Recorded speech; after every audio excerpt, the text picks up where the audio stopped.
Good evening, everybody. Thank you for coming. Would everyone mind please standing for the Pledge of Allegiance? I pledge allegiance to the flag of the United States of America and to the republic for which it stands, one nation, under God, indivisible, with liberty and justice for all. Thank you. Welcome. It's wonderful to see everybody here. Thursday, May 17th, 2018. This is Midlothian's first State of the Village address.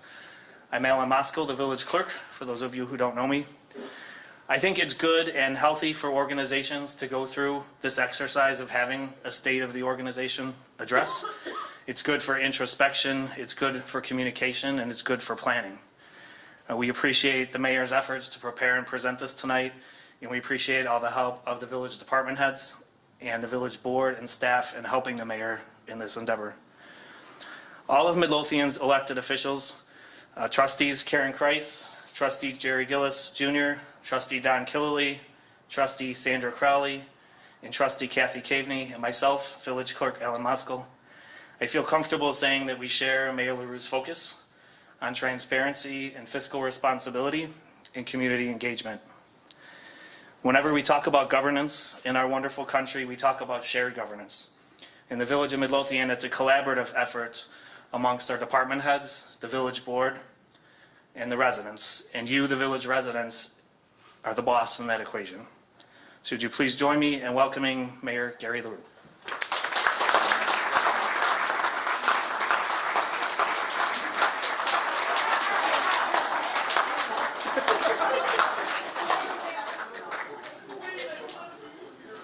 Thank you, Clerk Moskal. Excellent job. Before we get started here, Clerk Moskal touched on the residents, and truly it is the people that make Midlothian the great town it is. And as many of you know, we lost a very dear friend recently. She was an inspiration to all of us, and she has big shoes to fill. She left big shoes to fill, and but I know that her inspiration and vision and tenacity will live on for a long time here in the village of Midlothian. There'll be a number of slides up here tonight that Jackie Hill played a huge part in. So I'd like to take a moment of silence for Jackie Hill.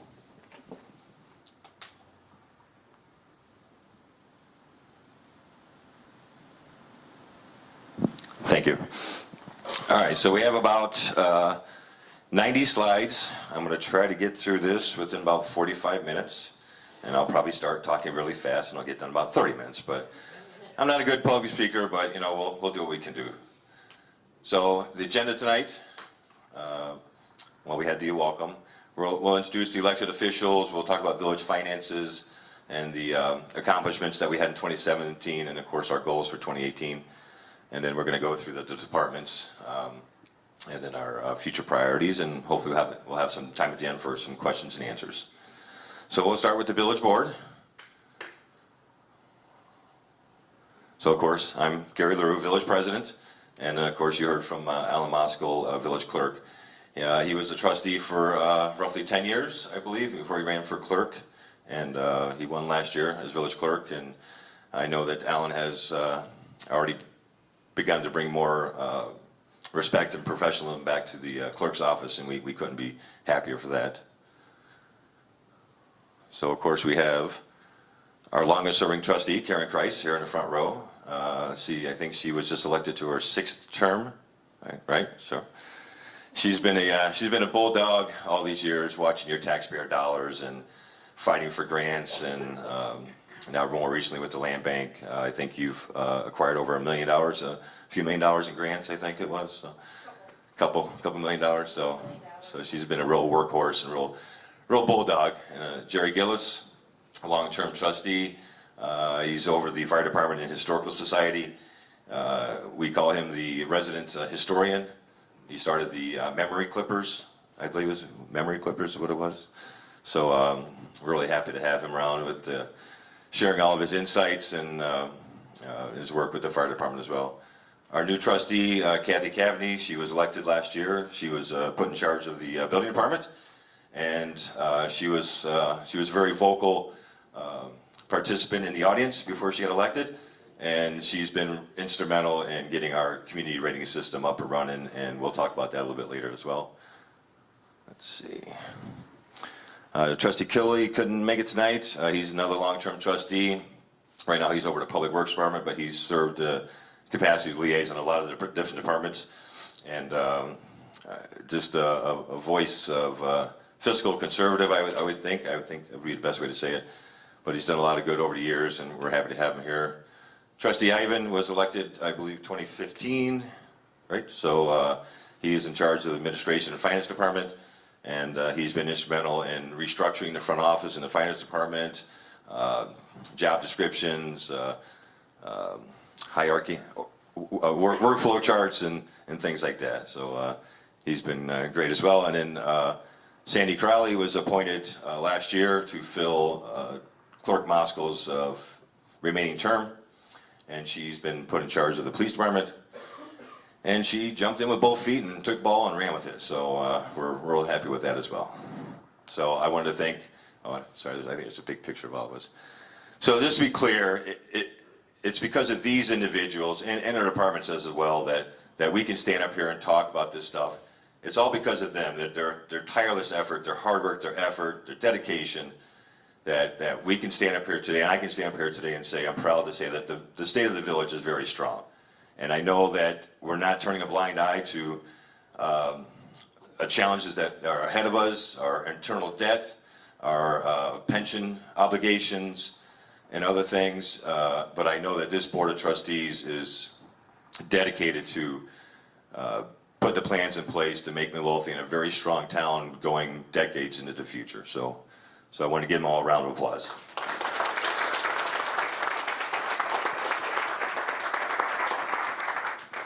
And of course, I made notes before the meeting, and I'm not even reading them, so whatever. So let's go on to the finances. Treasurer Britton is here in the front row. She put a lot of these slides together. You see that the Village Finance Committee is continuing to meet actively and very engaged in what's going on with the village and their finances. And they're meeting and discussing and analyzing issues to make recommendations to the village board. As you can tell, we are continuing to provide a very high quality service to our residents with a continued reduced workforce. We're very lean, and they continue to sporadically analyze bond refunding opportunities. The village continues to abate a majority of your debt service on the property tax. The village had to, because of and you'll see later in the slides, we were very, very tough times, and the village had to borrow money over the last decade. So, of course, that comes with debt payment, and the village is still able to abate most of that debt service from your property tax because we have other sources of income, mostly sales tax. And then even with the village being home rule, which gives the village a lot more ability to do a lot of different things without going to the ballot, we still continue to abide by the self-imposed tax cap. So we always get the question, where are my tax dollars going? I pay a lot on tax, where are they going? So as you can see by this graphic here, the two school districts, 228 and 142 and 143, those are the bulk of your tax dollars. Here over Little Midlothian, only 17%, less than a fifth of your tax bill is the village of Midlothian. And we try to continue to keep that low. But again, later in the slides, you'll see that we have a lot going on and we have a lot to take care of. But just so you can see in a pie chart visual that 228 and the grade school districts are the bulk of your tax bill. I did meet here last week with our soon-to-be new assessor, Cook County Tax Assessor Fritz Kagi. He's seen a lot of good things about properly assessing our taxes here in the Southland. So we're hoping that he can do something with that. Am I talking too fast? Because I feel like I'm talking too fast now. Just a little nervous. We don't bite. So another thing we get a lot is that Midlothian has the highest property taxes in the south suburbs. And again, we had Treasurer Britton do a comparison. And we looked at the towns all around us from southeast to or northeast to a southwest swath, and you can see that Midlothian's right in the middle, and that was I think what we expected to see. We're not too high, we're not too low. Not, I don't know. Property taxes are high everywhere, but we just wanted to make sure that we weren't, out there too far. So as you can see, we're right there in the middle. I'm not really sure about this one. That was kind of weird when I saw Markham, but some of these towns have a bigger economic business base, like Tinley and Oak Forest. But you can see we're right there in the middle, and I think that's pretty fair. This is based on a comparison of a $150,000 home, and of course it doesn't include homeowners exemptions, senior exemptions, and the senior freeze.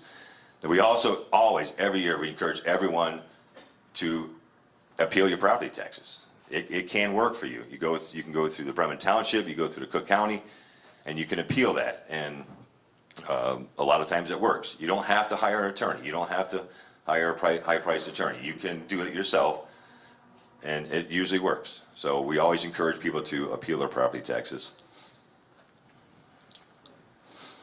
So let's get on to the budget. We have roughly a $10 million a year budget, and this is where our money comes from. Again, we're looking at property taxes, only at 21%. We get most of our income from our sales tax, and we'll have another slide later on about how our sales tax is trending upward, which is a great thing. New development over in Cicero is doing a great job, and we'll talk about Trustee Kreis's work with the South Suburban Land Bank. That's going to help with more development in town. But yeah, so you see all the things that we have to take care of. Water and sewer. That's another big one that's coming. We're getting mandated by Metropolitan Water Reclamation District to do something about our sanitary sewers. They don't want sanitary water getting out, and they don't want groundwater getting in. So we had to inspect 10% of our sanitary sewer over in, west of Pulaski and east of Costner, I think it was, something like that. That was the worst. Superintendent Sperry believed that was the worst part of our town, so that was the part that had to be inspected. So this is going to be something that's going to be coming up. We're actively looking for funding through grants and other things. But so again, you're looking at the pie chart. 21% is what's coming from your property taxes. So that's it's a good graphic to see that. Fine and forfeitures. People think that we try to ticket our way into prosperity through the police department, and realistically, it's a minuscule amount of our revenue. Let's see. So our expenses, as you expect, probably with every other company in the world, employee salaries and benefits. This is our big chunk. This is where the money's going. That includes health and welfare. That includes pensions, and of course salaries. So that's the big chunk of it. As you can see, we do a fairly good job. I know our fire department, our public works department, they're always working on their own vehicles. So we're keeping that repair and maintenance that percent down. That's not by chance. That's by the hard work of the department heads that take care of their individual vehicles and everything else. So we have been fortunate enough to start replacing some of the older vehicles. That's going to help us in the long run. And we put a 5-year plan together with all the departments to try to keep that vehicle replacement going, so that we're not spending more money on repair and maintenance on our vehicles. So common sense kind of thing, but when you don't have money, you're stuck doing what you got to do. So, but we're doing okay now. Our head's above water, and we're trying to keep that vehicle replacement going.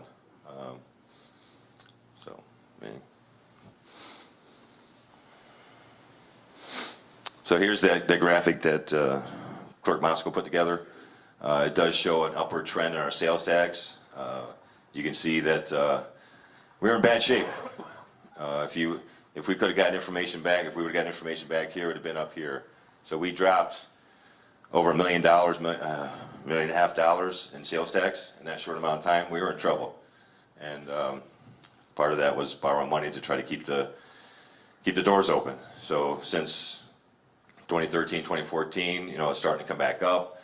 I know a lot of more people are back to work, and we're getting some more development in town, but this is another reason for this graphic, is that we're encourage everyone to do everything you can to shop in Midlothian, whether it be at the gas stations or Burcott's. Burcott's is a great store. Go there 3-4 times a week. Encourage everyone to do what they can to shop in Midlothian, and hopefully that we can get some more development that will entice you to stay in Midlothian. And then later on in the slides, we'll talk about our vision and goal for our future.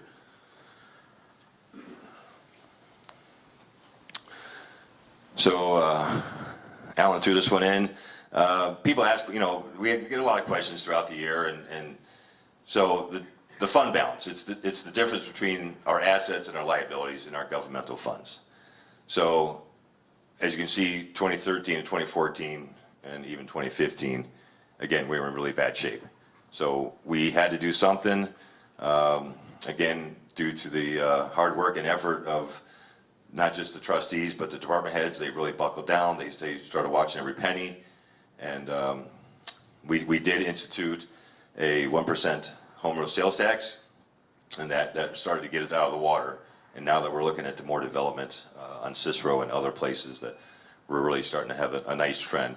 Again, it's only 2 years, but I say that's a trend. So I'm going to go with that.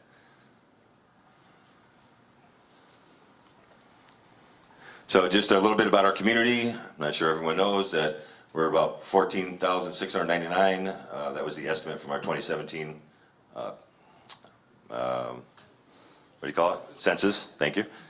We have about 53, getting close to 6,000 housing units. Average household income 62,351, and the average home price is 151,800.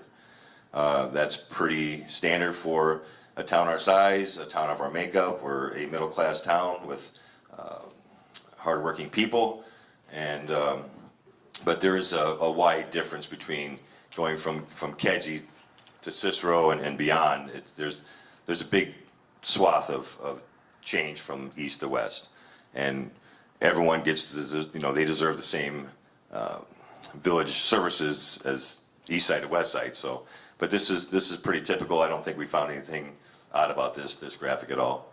And of course, we got some nice pictures here. I think Alan got them from Zillow. Is that right? Got somebody's.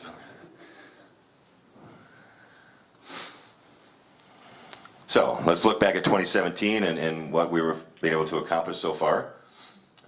We titled this "You Spoke, We Listened," because we hear a lot. Again, we hear a lot from everyone. And then we go back to the police department. That was one of our big things that we heard, is that we wanted our police department to get back to what I call community-based policing. We want them back at the touch truck at the library. We want them back to school events and National Night Out up here. We just want our police department back in the community, talking to people, relating to people, getting to know the kids. And I think Chief Delaney's done an outstanding job. And I know that Trustee Crowley really pushes that warm and fuzzy feeling on the police department. So we're very proud of what's going on here, and we know that that's going to continue. And you'll see later on in the slides, the police department has their own section, so we'll get to some of those community-based policing ideas and plans. So the other one we heard was seniors. Seniors were having to pay for water they weren't using. Village of Midlothian has a 2,000 gallon minimum per month. And if you don't use that 2,000 gallons, you're still paying for 2,000 gallons. We just thought it was a common sense thing to do for our seniors who are on fixed incomes, that they shouldn't be paying for water they're not using. Now again, we'll talk about later on the amount of water mains and sewer mains and everything we have. So the village does need money to repair these. They're getting close to 100 years old, some of them. And now we did pull the bond at 1 year to I don't know how many miles we fixed of water mains. A couple, 3, yeah. But we have a lot more than that in town. So we need money, money to fix the things that your water bill's paying for. But we just didn't think it was right for the seniors to have to pay for water they're not using. So up until now, 536 seniors have filed for the exemptions to date. So the other thing we heard was more transparency, more communication, and we started this year with videotaping the the meetings and putting them on YouTube. I believe, Alan, you have a short video of the show. But this is one of the things we're trying to do. We're also working on a newsletter. Is Don here? Don show up? Don's been actively working on trying to get a newsletter back going. It's not as easy as you think. I think so. This idea was usually brought forth from the Community Policing Committee, Alan, and we saw another town doing it as well. So we thought it would be a fun event for residents of Midlothian to do as well. When we had that very large snowfall, I don't think Public Works enjoyed the large snowfall, but we understand that the snow was quite light and fluffy and dry, and it was very tough to make the snowmen, but several did and made some very nice snowmen to beautify the neighborhood. So I guess I'll come down here. So I sound that weird on microphone? I really sound weird. So we have 2 honorable mentions. We have 3rd place, 2nd place, and 1st place. We'll start with the honorable mentions. You gonna take pictures? Want me to take pictures? You should be in the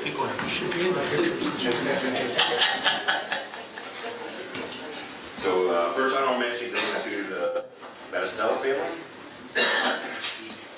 And I'm terrible at names also.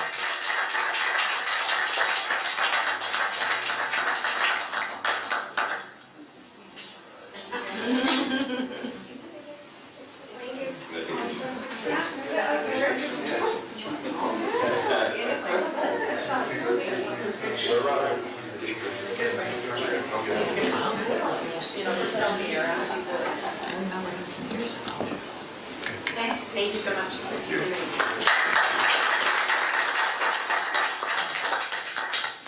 The next honorable mention goes to Linda Smith.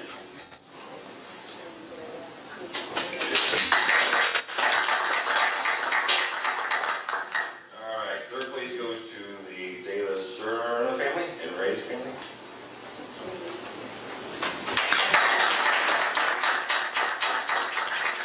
All right, 2nd place goes to the Cusick family. Excellent.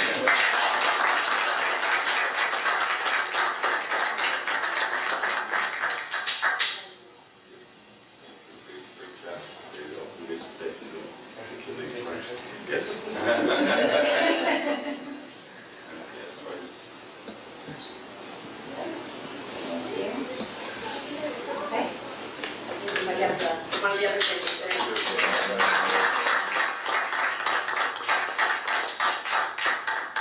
And the 1st place goes to the excellent rendition of the Blues Brothers, Ellen Leckridge and Jackie Hill.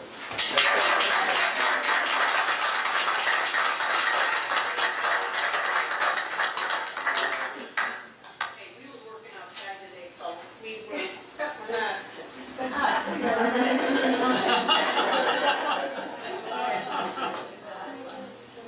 We'll spend it all on one place. First snowman I ever built with my mother.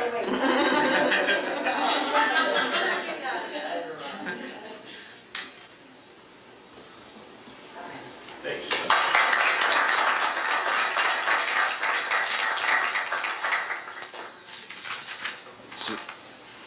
That was it, right? So we picked that video obviously for a couple reasons. You see Miss Jackie Hill in there, but those are the things that we want to do more often. Whether it be a snowman contest or a good neighbor award or whatever we can do to bring people to the board meeting and promote them for what they do for the community. So this is things we want to do more often. But bottom line is we're getting these on the YouTube. Tonight's presentation will also be out on YouTube on the Midlothian Village channel. So we're doing our best, but we got a lot more room to cover. Some of the businesses open this year. We weren't sure about one of them, but just saying that there are new businesses. We really appreciate Mr. Heidner choosing Midlothian to set up roots, and I think that's really kind of spurred some other developments over there with the car dealership, and now Mr. Bill Kay is looking to do some stuff with his property as well. So we're looking good. I think this is the point in my notes that I probably should be reading. That I wanted to mention that Tracy Karen Kreis is working feverishly with the South Suburban Land Bank That's going to bring more development to town. And Land Bank basically has the tools to go in and get rid of all back taxes and alleviate all the red tape and acquire the properties, and then they can give them or sell them to a developer or a business. So we're looking for more things coming this year. I think you have one in some of your slides, I think, about Cousins. So we've also started outsourcing our water bill processing. I think it's a little not quite right. We outsource our printing and mailing. We've found out that it can save us a ton of money, way more efficient, and our front office staff can focus on the things, you know, that are more important to our residents. And our goal up there is we want to be tops in customer service, I think is what we want to be, tops in customer service. So we're hoping that our front office employees can focus more at the window and our residents. So this was just it was a no-brainer, it was common sense. We were saving money, so it made sense. Now hopefully that this will lead us to monthly water billing, because quarterly water billing is just so tough to budget for. I know that, you know that.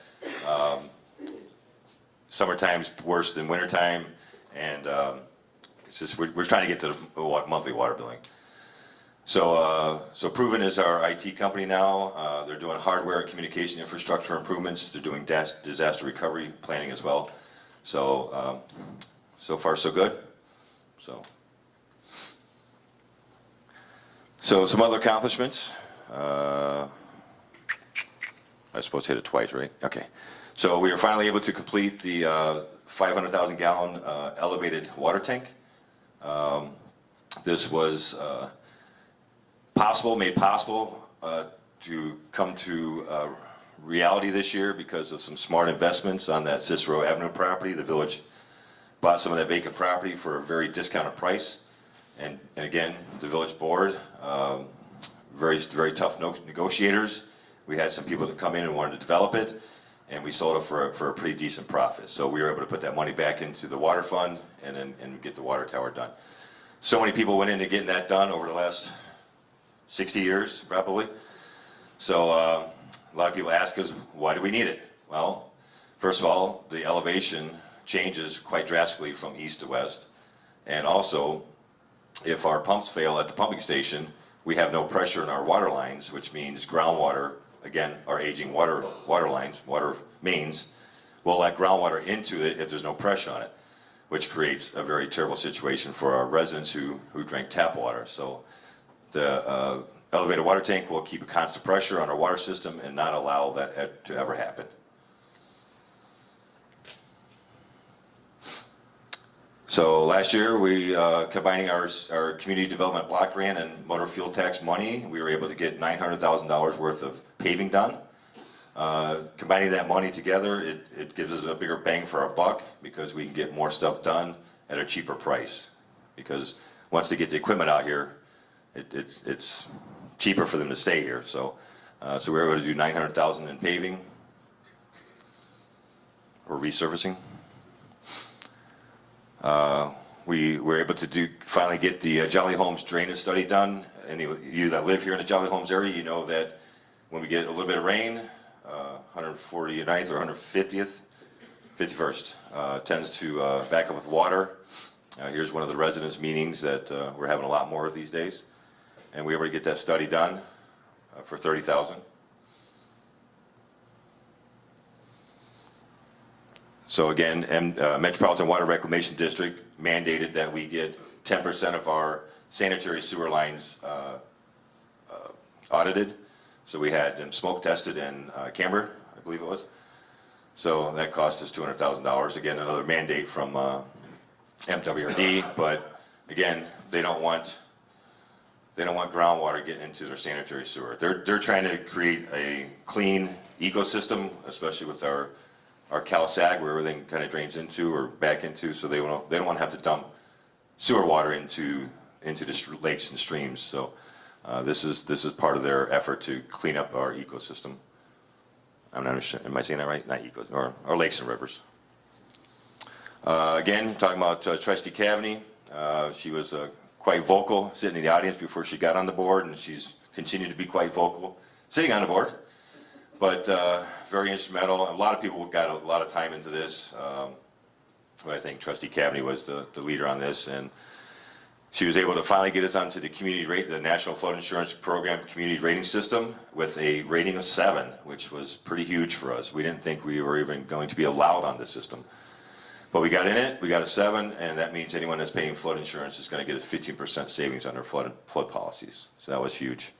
And we're continuing to work on our processes and programs so that we can continue to get a better score, which means more savings for the residents that pay flood insurance. So in summary, here's all the things that we got done in 2017 with road resurfacing, studies, audits, and the tower and the CRS. So $3.4 million. Again, it's a lot of money, but it all needed to get done. Again, the 2.3 that came from profits that we made off a land purchase, and of course the CDBG and MFT that came from the money that we get. The community development block grant, that's a grant money, of course, and the motor fuel tax is what you pay at the pump when you get gas. So looking to 2018. Again, we're continuing to focus on some of our focus on flood water. We're not shying away from it. We're trying to tell people we don't flood. We know we flood. We've always flooded. Now it's time to really get into it and find out how we're going to fix it. But again, it takes money. So we're currently looking into grants to do the phase 2 engineering for Jolly Homes, because we already done the phase 1 study. So that's $400,000 that we're applying for a grant for. We also have what everyone in town calls Belly Button Hill. I believe it's actually called Costner Park. If there's anyone here from the Park District, I think it's called Costner Park. We're looking at a $30,000 study, a grant to do a study there to see what we can do to fix that. And the Bremen Heights area. Another $30,000 grant application for phase 1 engineering. You see the pictures here. I know a lot of us out here in the audience have seen what Helen Lekovich and the Flood Midlothian group has done over the last few years. It's been quite amazing, but pictures tell the story, and I think that was part of the case that they were able to make.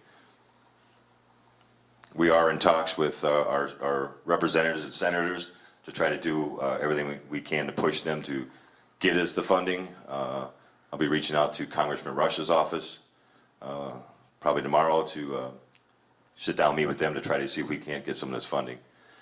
And here's the other thing is this LOMA, I know, letter of map amendment. This whole area, this is called the Midlothian Creek, runs along the tracks. That most of that, almost all that area is in a floodplain. And because you're in a floodplain, you pay flood insurance. And also our downtown district, what we consider our downtown district, that's in a floodplain. All those businesses there are in a floodplain. So it makes them very unmarketable. It makes them very undevelopable. People come in, we had a number of people that want to come in and move into these businesses, but they can't do anything to it really because it's in a floodplain. So we're looking at to do a letter of map amendment to try to get that area out of the floodplain. We've been told that there's research and studies and information out there that would show that it should not be in a floodplain. So we're hoping to move forward with that this year as well. So here's the summary. So phase 2 engineering, phase 1 engineering, phase 1 engineering, and then the LOMA. MWRD is doing a drainage study over here on Trip C. This is the country club. They have an issue over there as well. So MWRD is working on that. So here we go with Trustee Kreis again. She was able to get a grant. I thought it was closer to 900,000. It's 980. That's what I thought. Includes all the phase 2 engineering. Right. So basically, this is what we consider our TOD, our transit-oriented development area. Anything near the train station. This project is, like I said, almost $1 million. Gonna do sidewalks, crosswalks, and pedestrian lighting. So here's an example of the pedestrian lighting that we're going to put along the sidewalks. There's a lot of areas. Where's Kathy? So in front of her house, there's no sidewalk along 147th. A lot of this area, well, just not contiguous sidewalks. So we're trying to get contiguous sidewalks so that you can safely walk to the train station, and proper crosswalks, and then the pedestrian lighting to make it safer at night.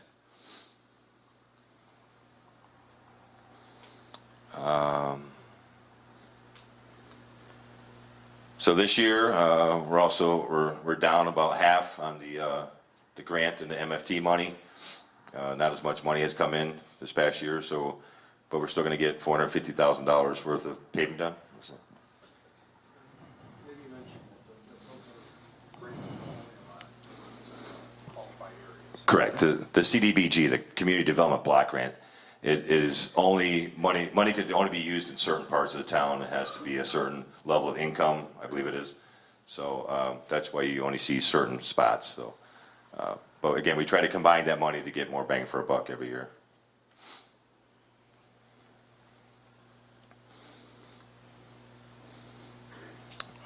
Also looking at, we're going to have to get this this area that we surveyed and audited. We're going to have to get that lined.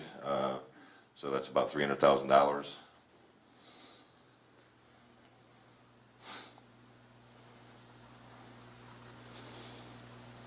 And then currently working on our 3 million gallon reservoir over on Clare Boulevard. Needed some major repairs, but that's going to come in around $700,000. And also looking to get all of the metro lots paved and restriped, or just seal coated and restriped. So that's on the list for the goals this year too. Oh, $75,000. And the project that many of you have been waiting for, that again, Helen and her group, Midlothian, never said no. Didn't take no for an answer. They never said die. They just kept pushing and pushing and pushing.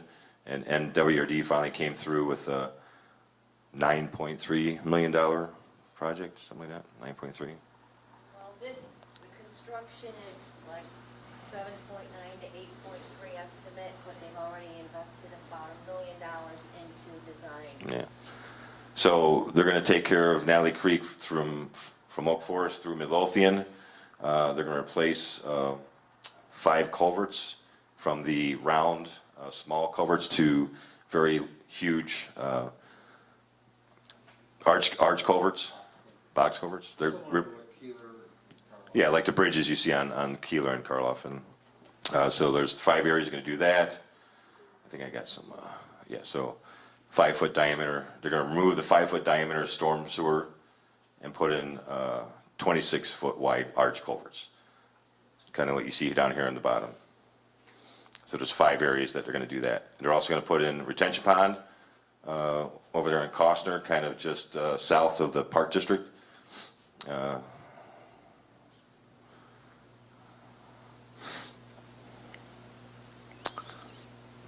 So that was a summary page, I guess, of the Trustee Crisis Grant for the TOD area, Natalie Creek project,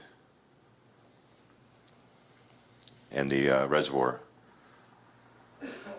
and the sewer lining. So we're looking at $10.3 million there for our goals this year. And again, MWD is covering all the costs for the Natalie Creek study. Trustee Christ got the grant money for the TOD area. Paving is going to be done through community development block grants, but we had to pay for the reservoir. So costs money to do things. So let's get on to the departments. Start with our police department. We're talking about our community-based policing that Trustee Crowley and Chief Delaney have really championed and moved forward with. So Dan Delaney is our Chief of Police.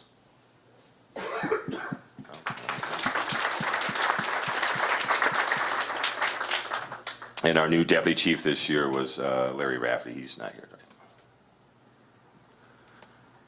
So here's their statistics. 25,881 calls for service. Out of that, only 579 arrests. I find that kind of... 4,100 traffic stops, only 2,585 citations issued, and then parking citations 7,076, and local ordinance citations 536. Our police department is more interested in compliance than citing you with the tickets, so they'd rather just talk to you and cite you, but sometimes you got to get cited if the problem continues. So we put in here, we have a very active patrol and detective divisions. We put in here some of the notable investigations from this past year, just to show that our detectives, again, are out there. They're not giving up, and they're doing everything they can to bring the suspects to justice. So the one here was from the structure fires that were considered to be arson, and our detectives were able to identify and locate the suspect and was charged with 4 counts of aggravated arson. August 6th, 2 apartment fires and a vehicle fire, again, was another incident of arson, and our investigators were able to identify and locate the suspect and, again, charged with aggravated arson. So 148th and Keystone, there was a shooting. Again, the victim was able to be identified by well, the victim can only say a nickname, but our detectives, again, were out there working hard, and they were able to identify him, locate the firearm, and within an hour, and put the juvenile under arrest for a count of attempted murder. And again, in our Dollar General, also was a case of an armed robbery. Again, our detectives were out there, and our officers, I guess, as well, were working hard, and they able to identify 3 suspects, or there were three suspects they identified, and 2 were juveniles, and 1 was an adult. So just very, very proud of what our police department has been able to do. I know a lot of the guys, they just out there working very hard all the time, and they don't give up. So while some of these incidents are seem a little traumatic, it's part of part of where we are these days. So just very happy to have a police department that's aggressive and active in solving these cases. So these are some of the community events they get involved in. Tomorrow is their Cop on Top, annual Cop on Top, our Dunkin' Donuts on Pulaski. All right, they'll be out there starting at 5 a.m. Please stop by and support them, and all the money goes to Special Olympics. And then Sergeant Thiebaud, he got this car donated and got it into the 5-0 at Dirty O. It's a race that raises money for Special Olympics, and of course they do the torch run. I was actually able to get out there and watch them run this past year, so it's pretty cool thing. And of course, every year we've been doing National Night Out for a number of years now. They come out and show their support and do interaction with the community. Again, this is the things that we like to see our police department do: interact more with the kids and the residents, and hopefully to build that relationship so that you won't feel bad or feel nervous or feel scared to call the police when you see something. Our motto is always, if you see something, say something. So we did a coffee with the cop this year. We also did the welcome back to school, and then we did the child safety seat just recently, and then the touch a truck at the library. So again, just more community events that we're getting, that Chief Delaney is getting the officers involved with. They are partnering with the schools, getting more involved with the schools, setting up a peer jury, a boot camp, a cadet program, and school presentations. Chief Delaney and I were at Bremen just the other day for a Be Great presentation. It was a wonderful, had a great time. Kids asked a lot of good questions, and so that's just, again, just keep trying to get that community-based stuff, trying to get out there and getting to know the residents and the kids. And then we're able to start getting more of our additional resources back in play, getting more part-time officers, our emergency management agencies getting back up and running now, and then we have our community service officer as well. They were able to get a prescription drug drop box every year, or was it twice a year, something that DEA would do a drug take-back day, but our Midlothian Police Department was able to get a permanent box located in the lobby, so we don't have to do it once or twice a year. We can do it year-round. And then we have also became the internet purchase exchange location, just so you can safely make your your exchanges through that you buy on the internet. One of the other things we heard over the last year was the police Facebook page. They were able to get that up and running. It's been extremely successful. Very happy with that. And of course, we're providing senior citizen safety classes to advise seniors how to protect themselves against financial scams and home safety.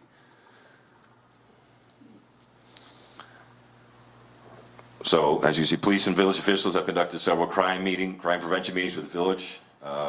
We actually met with the apartment owners at Keystone and Karloff, and we found out they were having some issues over there, one with trash, one with lighting, and we were able to make some things happen where it's getting a little cleaner and brighter over there. So we're going to continue to do those meetings with the residents and business owners and property owners, and just try to make the area safer. We've also, this past year, they signed an intergovernmental agreement with Blue Island and Posen for a joint tactical unit, and also signed an intergovernmental agreement with Cook County Gang Unit for a joint tactical unit. As it says here at the note, allows for saturation of Midlothian streets with outside resources to combat gang and drug activity while also providing a cost savings. So it's just a common sense thing to work with your neighbors and your partners and get more for your buck. This year, they were able to get 2 radar signs placed on 147th in Central Park and one at Pulaski and Bremen. There'll be a third one, right? There's a third one coming? Oh, that's right. That's going to be. Where's the other one going to be? 147th Central Park. And then one in front of Bremen. Officers are required to spend 30 minutes at different locations to enforce traffic laws every shift, and they redirected traffic in school zones and added a police presence. So here's what we've got coming up with the police department, child identification program. So the officer will provide the service of fingerprinting and taking a DNA sample from Midlothian children and returning the kids back to the parent, and also the Midlothian Community Service Car Wash. Again, it's just one more thing that our police officers can get involved with the community and our schools, and it's just a great thing. So see that the $5 fee will be charged and proceeds will go to the K-9 fund. So of course, as you see, the saying is, if you see something, say something. Please contact Midlothian Police Department if and when you need assistance or believe possible criminal suspicious activity is taking place. Don't be afraid to call. They would rather show up and find nothing than not show up and miss something. So please, if you see something, say something. So, our fire department, Chief Hotwiner here in the front row. Obviously, he's the chief. He's done some great things with the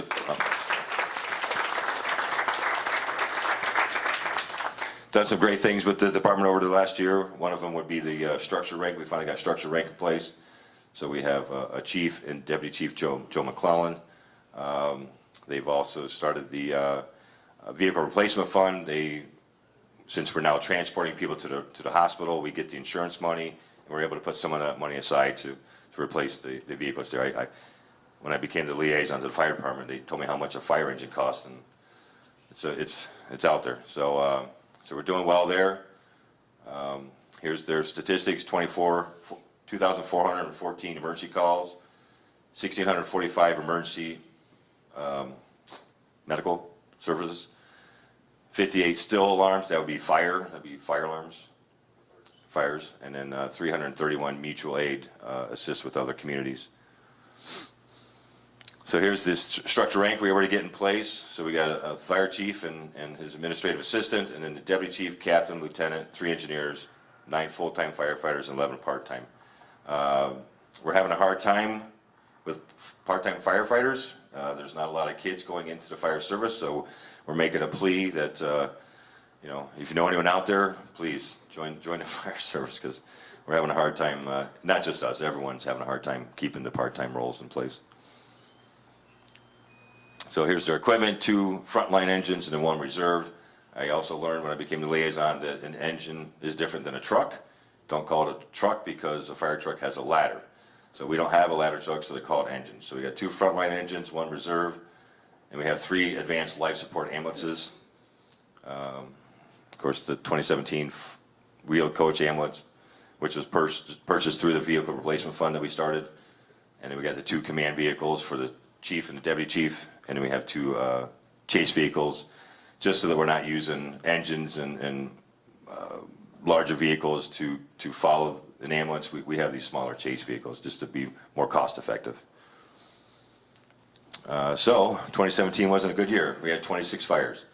Now, granted, 7 of these were arson, and those individuals were caught, but we had 8 multifamily dwelling fires and 7 single-family dwelling fires. That's a lot.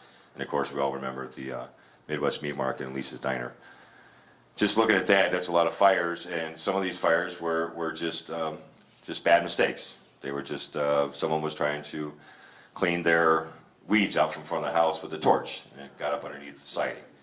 You know, it's just some of these are just bad mistakes, and we gotta think about that. And that's something that the fire department does a lot, is training and community events, so that we can, you know, help people and teach people not to light your own house on fire with a torch. So again, a lot of accomplishments. I don't read through them all, but I just want to note some of these public education during Fire Prevention Week. We were able to get the Cancer Initiative hoods. That's hoods that prevent them from breathing in the carcinogens that they would normally breathe in because they're in a fire in a home. And really happy about the 90 residents received free smoke alarms. That was a good thing. So fire department's really out there working all the time, working hard, and trying to work with the community. So kudos to them. They were able to upgrade. Did you get that grant? The LED lighting grant? Yeah. So upgrade the lighting for both fire stations. 7 grant-funded classes for $30,000, and then they got reimbursement for the OSFM, State Fire Marshal, for certification classes. So again, trying to do the most we can, trying to get as many grants as we can to keep the cost down, keep the money in the general fund. So here's their upcoming events. Again, a lot. CPR training. You know, everyone get a copy of this later, or they can watch on YouTube. But so I don't know if you remember all these dates, but we'll have them up on the village website and the village Facebook page. But Fire Procure, I recommend you go to that one. That was quite an event where they team up and challenge other departments, and it's for childhood cancer. Of course, they got their MDA boot fill, Fire Prevention Week, and the pancake breakfast. So here's their goals for this coming year: is a fully operational CAD system, electronic patient recording, EMS reports, active shooter training, and improve the ISO rating. ISO rating is important because it will affect your home insurance. The better the rating our fire department has, you get the cheaper your home insurance will be. So that's pretty important. They also have a Facebook page. Here's their information. You can go to them, or there's their number there as well. So Public Works. Public Works is led by our Superintendent Joe Sperry here in the front row.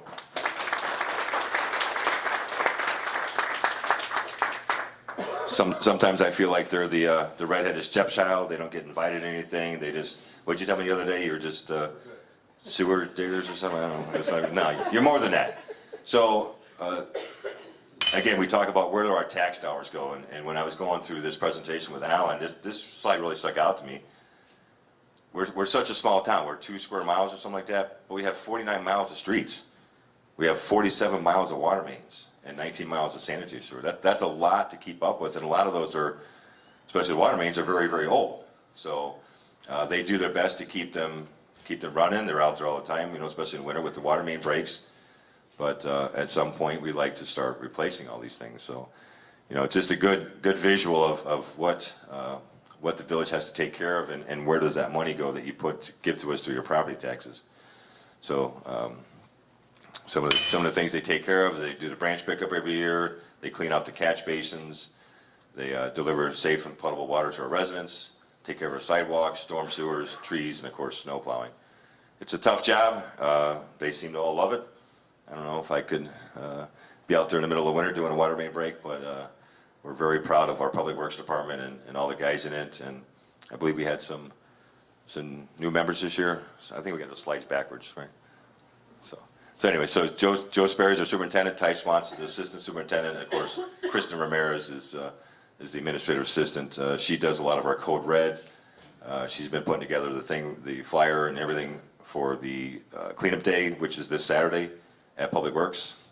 So great employees back there, and guess we got some new ones this year. Nick Sawicki, Dave Spain, Joe Delamano, and Paul Tustison. So trying to keep the forces up so that they provide a year-round quality service to our residents. So again, they've been replacing their vehicles as well, as we mentioned earlier. When you start spending more on vehicle maintenance than it would cost to get a new vehicle, it makes sense just to get a new vehicle. So they're starting to put this plan together to start replacing some of these very old vehicles and unsafe vehicles as well. So here's some of the new vehicles they got this year. Pretty impressive vehicles. Again, nothing's cheap. You know, it's just the cost of doing business. You know, you can't put a guy up on a ladder to trim a tree. You got to have the right vehicles and equipment to do it. So here's our community and economic development. This is Trustee Karen Kreis. Some of the things that have been going on. Again, we talked about the South Suburban Land Bank and Development Authority. They have the ability and the tools to go in and do things that the village does not have. So some of these vacant properties have been vacant for a very, very long time. They've had a lot of issues, not to mention, you know, back taxes and everything. So the land bank can come in and take care of it for us and get the deed for it.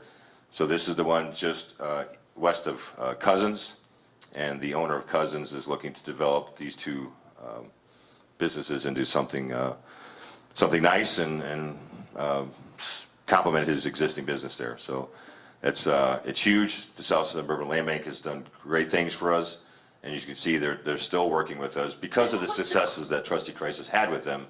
They're continuing to work more with us, and that's just kind of how things are with grants and things like that. The more success you have, the more they want to work with you, because they want to be able to tell everyone else that they had this big success.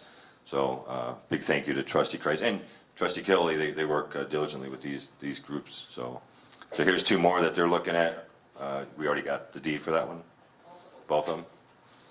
And then the old Albatross over there on Kedzie, the old public aid building. It's been empty for so many years, and it's just a hotbed for bad things. So they are currently working on that to get that cleared of all their issues as well. So Trustee Cavaney supplied with some slides with the community rain garden. This is the slides that Miss Jackie Hill had a huge hand in. Again, her inspiration and her vision, and along with her daughter and all the other people that work with Chris Parker and all these other people out here. They took that old, terrible looking lot, couldn't do anything with it. It was just gravel, and I believe there was old foundations on there. I can't remember exactly what it was. I think there was a batting cage there at one time. Jerry, the historian, would tell us that ice cream place or something, or see. There's a lot of historians out here. So they were able to take this with a lot of hard work, a lot of people, I guess not a lot of people, but a lot of hard work, and they were able to make this into something that has just become a showcase for the community. You can't imagine how many compliments and how many people tell us, "Oh my God, it's so nice," and they were able to put in this rain garden just on the north side of the community garden.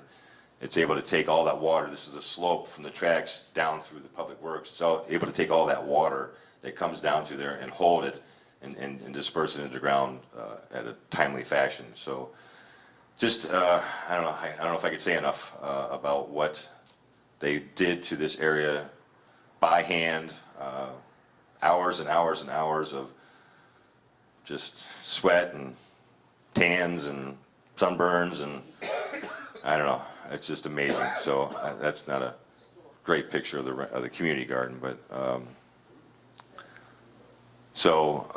they've turned this, again, a blighted piece of property into just a beautiful showcase of a garden, and of course they, as we expect, they have fun with it, and they start to to make things, other things happen with the scarecrows and the reuse-a-palooza that we had last year. So we can't think of enough, and again, we go back to people and the residents, and that's really what makes Midlothian the great town it is. I can't say that enough, and this is just one showcase of what they've been able to do. So again, they do the reuse-a-palooza. We're going to do that again. I believe Trustee Cavity says we're going to call it Field of Dreams this year, is what is going to call it. So very excited. I'm very, very impressed with the artistic and creative ability of some of you. I'm not sure how you do it, but it's great stuff, and we can't thank you enough.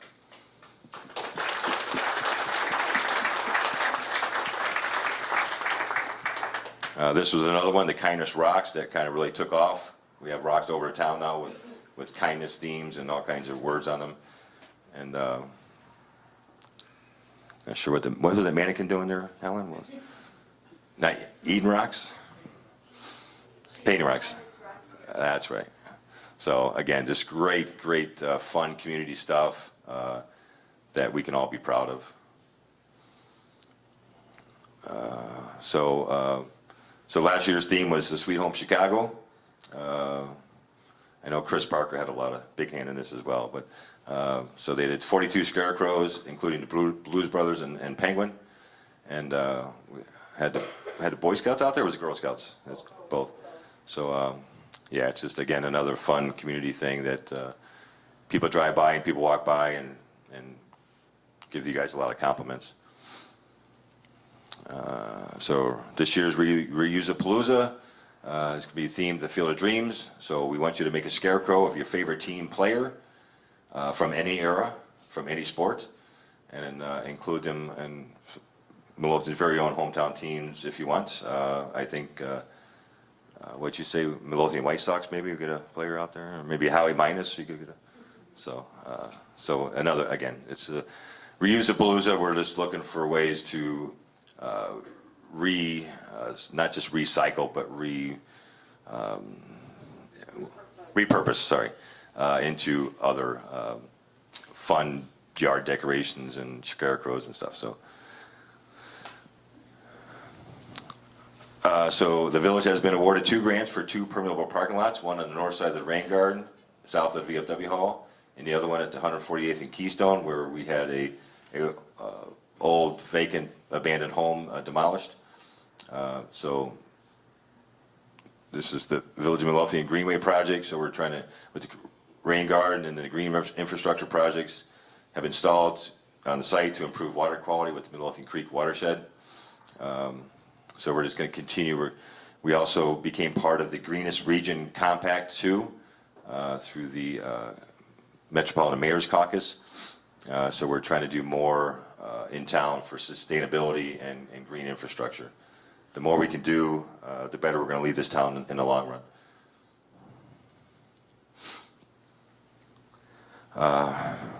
Miss Jackie Hill again, she had a vision and a dream and inspiration to get Midlothian involved with the Keep America Beautiful project, which is, of course, a nationwide project or program that helps, tries to help end littering and improves recycling and beautifies communities.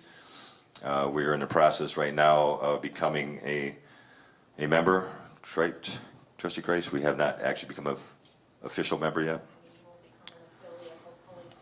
Right. But again, Jackie left very huge shoes to fill, so we're trying to find the time and the resources and the people to help fill those shoes.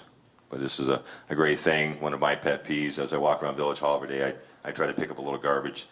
But we're trying to hopefully get this program going so that we can start the education process and hopefully make a difference. So, looking to the future. So here's some of the priorities that we're thinking of. Addressing that floodplain designation of that downtown area. If we can get rid of that floodplain, then we can increase the marketability of those commercial properties, and we will definitely have developers moving in there. The train station is a gold mine, so to speak, although a lot of commuters are doing more telecommuting. we still have people that pass through that station. And if we can get them, maybe they're not getting off here at Midlothian, maybe they're getting off in Oak Forest or further south, but when they stop here to let off Midlothian residents, they'll look out that window and they'll see something, they'll think, hey, maybe I'll come back this weekend and go check this out or check that out. So that's kind of, if we can get that ready, that floodplain designation removed from the area, it'll really make that area much more marketable and developable. Creation of a refreshed downtown area, again, that's part of this. Trying to make a destination spot for residents and visitors alike. Again, we want to shop Midlothian, we got to give people a place to shop, and we want to bring people from the outside to show what we can do, and I think that's the place to do it, and we're trying to work towards that goal. Again, we're looking to go to monthly water billing. It's just, again, I think it's just much more budgetable for families, and with the outsourcing of the printing and mailing, I think we're getting closer. Again, we're still working on that village newsletter. It's not, like I said before, it's not as easy as you think. It does cost a lot of money. We were at the On the Table event at the Midlothian Library last week before, and our group started talking about newsletters and all the different organizations in town that have newsletters, you know, the schools and the library and the park district, and the feeling is that a lot of those newsletters gets thrown in the garbage. If it's not designed right, if it's not the wrong colors or the wrong text or fonts, people pick it up. If it's too much text, they'll pick it up and they'll throw it in the garbage. If you have it on your window in our front office, they'll walk right by it because it's just too much. So we had to kind of think about that. We don't want to be spending $3,000 to $4,000, you know, on a newsletter where 50% of them are going to go in the garbage. It's just wasted money. So we're trying other things through social media and Code Red and things like that, but we still want to get that newsletter going. So I'd like to ask the board this year to start looking at a marketing plan. This was a combination of Helen Lekovich and Bob Peters. We talked a long time ago about what is Midlothian. It was hometown, it was charm, and we have all the accesses through the interstates and the train stations. So it came together and say easy access to hometown charm. I love it. You guys might not like it, but bottom line is we need to start marketing the village. And there was just an article in the Tribune from Mr. Slowick where he kind of did a survey of all the south suburbs. He just did like an online survey, and he couldn't find Midlothian's motto or anything. He found the website, but there's really nothing on it. So it just tells us that we're doing a very poor job on marketing the village when someone can't even go on the website and find out what we're about and what our motto is and what our vision is. So this is something that we need to start moving forward on as soon as possible. And I hope you like the motto. But we're not getting rid of the village, the pride belt, but this is be a marketing campaign. So getting near the end, I think. So again, special thanks, a huge thanks. Again, I can't say this enough. If it wasn't for this village board and these department heads, we would not be in this position we're in to say that we are strong. So we also have all these committees that we would really need help with. You know, we want people to get involved. There's a table back there that has a lot of information on all the different committees. There's also a program we're starting this year with helping our seniors out with home repairs. It's done through ComEd. It's basically insulating your home to make it more efficient. So there's, I forget her name, but she's here. But there's information back there on a lot of things that we do here in the village. And we're hoping that people will want to step up and get more involved and, again, be that inspiration that Jackie was to really get involved in the community. It's a great community. We have a lot of things going for us. A lot of great people, a lot of great residents, and these are just some of the things that you can get involved with. But a huge thank you to every one of you. See Frank and Michelle back there. We went to the CPC golf outing on Saturday. It was just a great day, probably the biggest one they had. I think the biggest one they had so far. Just a lot of things going on. Veterans Committee, they're having their parade again coming up in July. What I missed. So Cop on Top is Friday. Cleanup Day is Saturday. Recycling, we're doing electronic recycling that day as well. So please come up and help your village pick up trash and make it look beautiful. What? The garden walk in July. Garden walk in July. So we're going to start this Village Spirit Award. So public can submit nominations for a business or a citizen, and we can award the awards will be based on merit. And we just want the opportunity to honor recipients and recognize them contributions to the village. So we're going to try to get that done. Solicit the nominations in June and award the presentations in August. So that'll be this year as well. And of course, I jumped ahead there. The 8th Annual Independence Day Parade coming up on Saturday, June 30th. The night before, the Park District will be doing the Thunder of Midlothian. They also have a fundraiser, a couple fundraisers to fund that. So again, try to get involved as much as you can with whatever you like, whatever your interests are. Just try to get involved and do what you can for the community. Okay, I made it. Phew.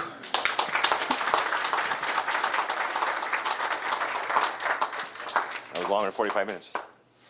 All right, so we'll open the floor to questions. If anyone's got any questions?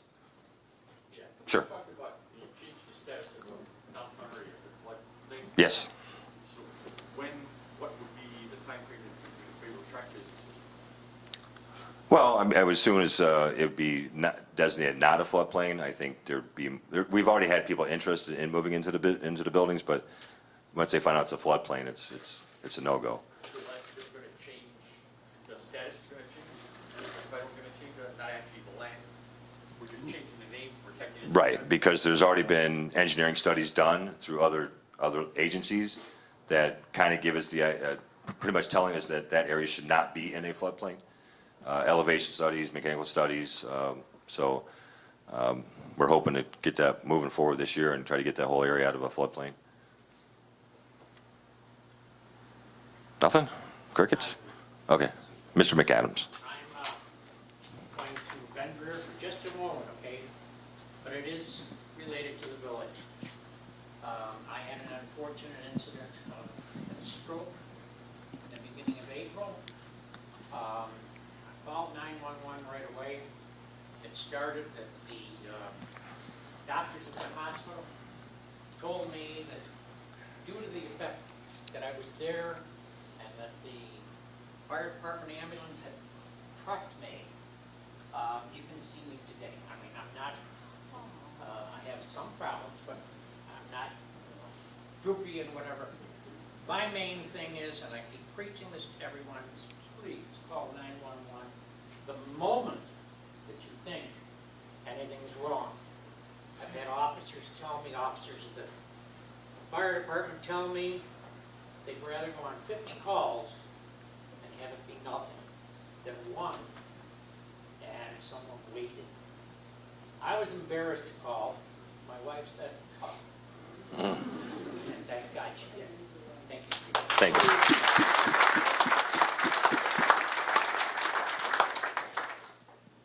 We have 3 questions. Yes. Are we always going to have that $30 on our water bill that we were taxed, put on a long time ago? Until that bond gets paid off, yes. How many more years are we going to suffer? 2034. It'll be paid off in 2034. Oh, well, 2034, I get it.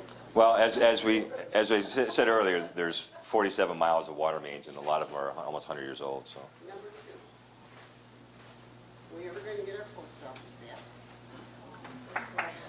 And number 3, there was a big hoopla many years ago that this town was going to fold into nastiness because we had the slot machines. Where's the money going? All these slot machines that are out there now, what is Midlothian doing with that money? And I'm throwing one more. You said we never had a theme or a saying for Midlothian. 50 years ago, we used to be called the Village of Light. Yes. Where are they? We got one in front of them. I've been talking to Superintendent Sperry about trying to get that back, but again, it was money. All the pole decorations that we had, they just fell apart, all the brackets, all the banding, so we've had to start to try to mass that. We don't want to put up 3 flags. We want to try to amass enough to get down at least the main part of town. And where's the slot machine money going? Slot machine, we get, Alan, do you have a number on what we get each year on a slot machine? Or Maggie? Probably about $100,000 a year We receive about $100,000 a year from the gaming, and it goes into our general fund to pay expenses. And on the board's revenue, where's it going to use, where's it being used for? It just goes in the general fund and used for village expenses. Anywhere in the village? Yes. Yeah. About 100,000 a year we get from there. And the post office, we keep getting told it's gonna be open. We were told March, then we were told April. And then now well, we're getting close to June now, so what was the last update we had? Was July or August? So they're assuring us that they're gonna open it back up. So, we are, yeah. Like the army, so you have to wait. Well, what they explained to us is that they're not building anything new. They're not going to make new post offices. They're gonna consolidate, if anything. So if anything would happen, we would consolidate with another town. But they're telling us, every time we talk to them, they're telling us that they're going to rebuild that post office and get it back open. Legally, fella, how long does it take to do it? Well, it's a very old building. It's got the it's the arch truss. I think Joe could probably explain it better, but it's the arch truss. They're very large beams, and it's arched, and 3 of them were cracked. So if it had a large snowfall, the whole thing would collapse. And because the way they're attached to sidewalls, the walls would cave in as well. So it's a major undertaking. It's a lot of money, but I don't know. They're telling us they're going to open it back up, and we talk to them very frequently, and they keep telling us they're going to open it back up. So you would like that, like PO box renewal? Yes. It says PO box renewal for Frozen. It does not say Midlothian. Well, that's where all the mail's going. So it could just be a temporary thing until we get ours back open up. But U.S. government, we're here to help. Yeah. The water bills. Yes. You get 2,000 gallons is for 3 months now? It's 2,000 gallons a month minimum. A month now. Yeah. That will stay the same if you go a month more. Yes. Yeah. Could you just explain some more in detail exactly what the home rule is and who oversees that and what does it actually entail? Home rule allows municipalities that are, well, we were under 25,000 residents, so we couldn't automatically be home rule, so we had to get the referendum. And it gives the village more leeway and flexibility on doing things. And the one big thing that most towns do with it is they can raise taxes without going to referendum. We insisted that we keep our tax cap in place. So that ordinance is still in place. We're going to keep that in place, so we don't have the freedom and flexibility to raise your taxes at whim. It did give us the opportunity to put that 1% home rule sales tax. That is not on title goods. That's just on sales, food and stuff like that. But it just gives us more flexibility to control our own destiny. Anything else, we have to abide by state statute and state law. And crime-free housing was the other big one. Crime-free housing is a program we instituted shortly after we got home rule.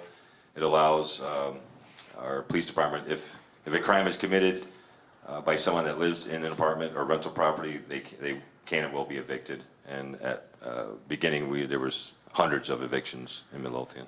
Does that include property and things to that nature? There's a component of the crime-free housing that it's not mandatory in our program, but there is a component of it that landlords would have to do certain things as far as shrubs in the front, shrubs covering windows or deadbolts. I mean, there are a lot of things part of it, but That property only pertains to landlord rental properties? no, we have our own property maintenance ordinances that we try to enforce as often as possible. And we have an outside service that comes in and mows any of the vacant homes. We have an outside service that comes in and mows those grass. So, but again, you see something, call us. It'll get taken care of. Thank you. Kathy. One thing about the crime-free housing that I noticed was that after that went into effect, the number of sex offenders in Midlothian went way down. So, good for that. It's a good program. It's been vetted by the Supreme Court. It came out of Arizona, and we adopted it, and it's worked well. We're in the process of getting that really kind of back up and running full strength. So, anyone else? Nothing that you spoke about, but we have a neighbor that I think the village ought to recognize. there, the 147th and Trip, he has rebuilt that house there. And Looks nice. It is absolutely gorgeous. And he did that work all of Did a real nice job. Can you put that in writing and submit it for community spirit? It is good to see, Kathy's over the building department, it's good to see all the permits going out, all the work being done on homes. Talked to Lenny File from Heureux. He says there's only 25 homes in Midlothian on the market, when at one point there was hundreds. So it's coming around. The village has stayed strong. Cook County's doing its darnest to hurt us, and the state, I guess, as well. But we're holding our own. Yes. 25 homes for sale, how many for rent? I'm not sure about rental. Houses are being rented. I'm not really sure. I know there was a lot during that downturn. Rental property became more marketable, and we had developers come in. We had individuals come in and buy up a lot of the foreclosures, and they turned them into rental properties.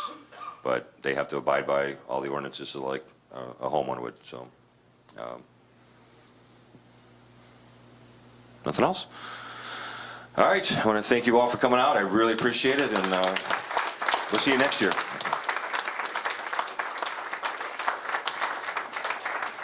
And please come to board meetings, come to village meetings. We got lots of them.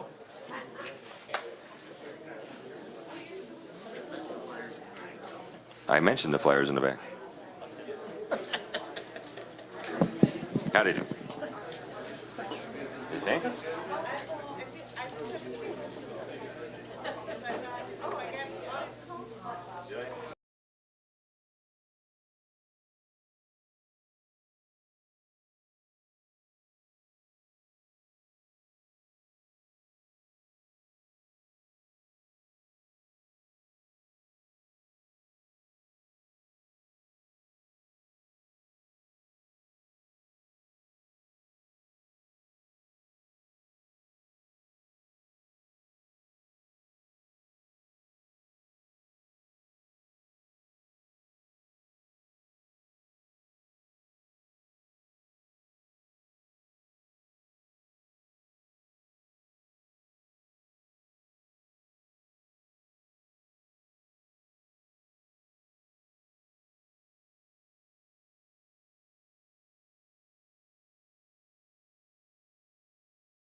I